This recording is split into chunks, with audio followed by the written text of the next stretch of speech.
Welcome to 10 Minutes a Day, a daily reading of the Catholic Church's social encyclicals. Today we continue with Quadragesimo Anno, written by Pope Pius XI in 1931.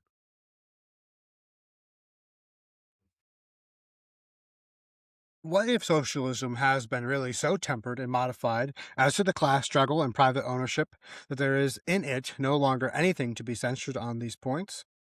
Has it thereby renounced its contradictory nature, the Christian religion? This is the question that holds many minds in suspense, and numerous are the Catholics who, although they clearly understand the Christian principles can never be abandoned or diminished, seem to turn their eyes to the Holy See and earnestly beseech us to decide whether this form of socialism has so far recovered from false doctrines that it can be accepted without the sacrifice of any Christian principle, and in a certain sense be baptized, that we, in keeping with our fatherly solicitude, may answer their petitions. We make this pronouncement, whether considered as a doctrine, or a historical fact, or a movement. Socialism, if it remains truly socialism, even after it has yielded to truth and justice on the points that we have mentioned, cannot be reconciled with the teachings of the Catholic Church, because its concept of society itself is utterly foreign to Christian truth.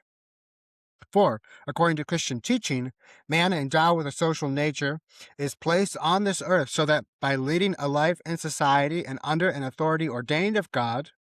he may fully cultivate and develop all his faculties unto the praise and glory of his Creator, and that by faithfully fulfilling the duties of his craft or other calling, he may obtain for himself temporal and at the same time eternal happiness. Socialism, on the other hand, wholly ignoring and indifferent to this sublime end of both man and society, affirms that human association has been instituted for the sake of material advantage alone.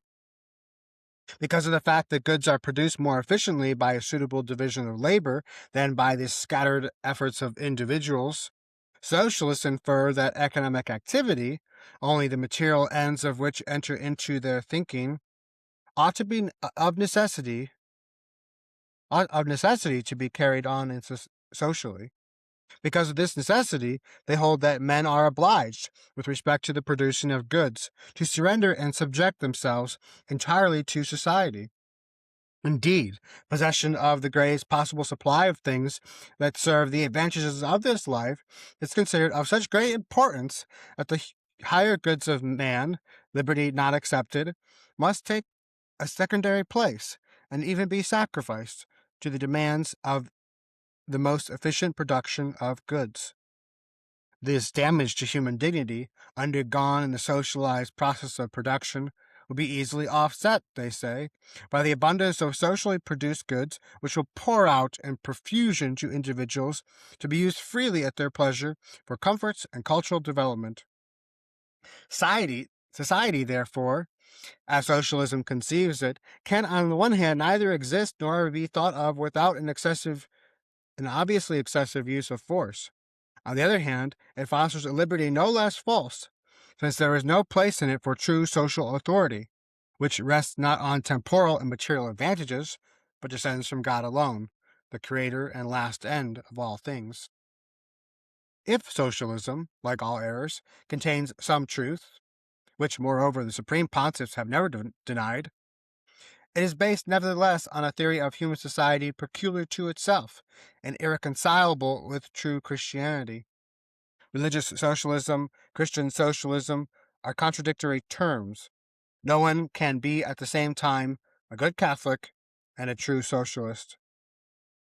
All these admonitions, which have been renewed and confirmed by our solemn authority, must likewise be applied to a certain new kind of socialist activity, hitherto little known but now carried on among many socialist groups. It devotes itself above all to the training of the mind and character. Under the guise of affection, it tries in particular to attract children of tender age and win them to itself, although it also embraces the whole population in its scope in order to finally produce true socialists who would shape human society to the tenets of socialism. Since in our encyclical, The Christian Education of Youth, we have fully taught the principles that Christian education insists on and the ends it pursues, The contradiction between these principles and ends and the activities and aims of this socialism that is pervading morality and culture is so clear and evident that no demonstration is required here. They seem to ignore or understand the grave dangers that it carries with it, who think it of no importance courageously and zealously to resist them according to the gravity of this situation. It belongs to our pastoral office to warn these persons of the grave and imminent evil. Let all remember that liberalism is the father of this socialism that is pervading morality and culture, and that Bolshevism will be its heir. Accordingly, venerable brethren, you can well understand with what great sorrow we observe that not a few of our sons, in certain regions especially, although we cannot be convinced that they have given up the true faith and right will, have deserted the camp of the church and gone over to the ranks of socialism. Some glory openly in the name of socialists and profess socialist doctrines, others through thoughtlessness or even almost against their wills to join associations which are socialist by profession or in fact. In the anxiety of our paternal solicitude, we give ourselves to reflection and try to discover how it could happen that they should go so far astray. And we seem to hear what many of them answer and plead in excuse. The church and those proclaiming attachment to the church favor the rich, neglect the workers, and have no concern for them. Therefore, to look after themselves, they had to join the ranks of socialism. It is certainly most lamentable, reverend brethren, that there have been, nay, that even now there are men who, although professing to be Catholics, are almost completely unmindful of that sublime law of justice and charity that binds us not only to render to everyone what is his, but to succor brothers in need as Christ the Lord himself, and, what is worse, out of greed for gain, do not scruple to exploit the workers. Even more, there are men who abuse religion itself, and under its name try to hide their unjust exactions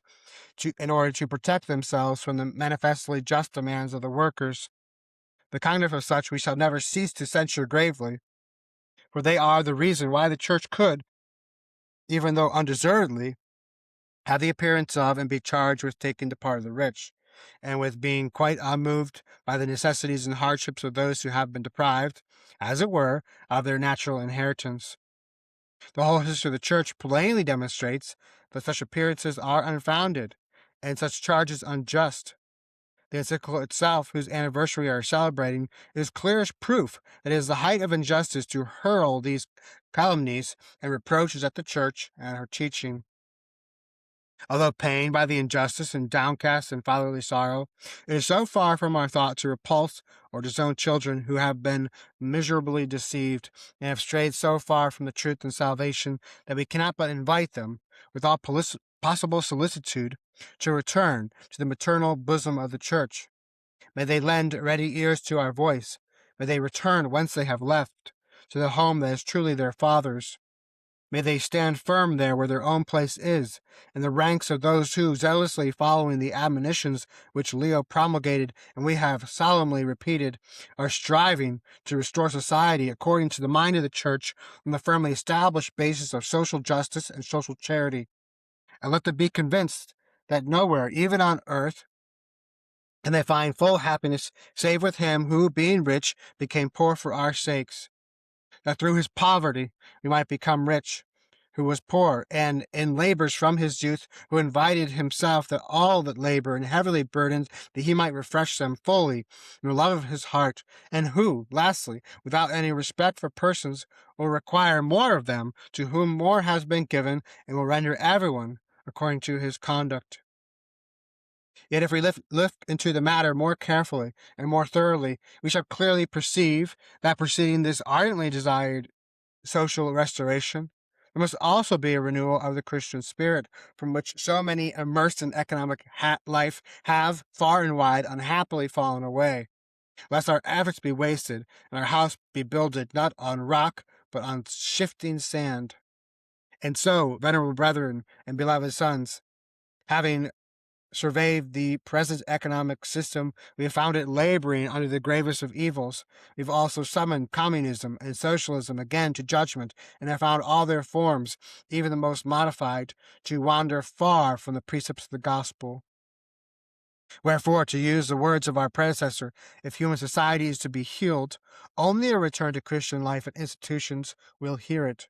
For this alone can provide effective remedy for the excessive care for passing things that is the origin of all vices, and this alone can draw away men's eyes, fascinated by and wholly fixed on the changing things of the world, and raise them toward heaven. Who would deny that human society is in the most urgent need of this cure now,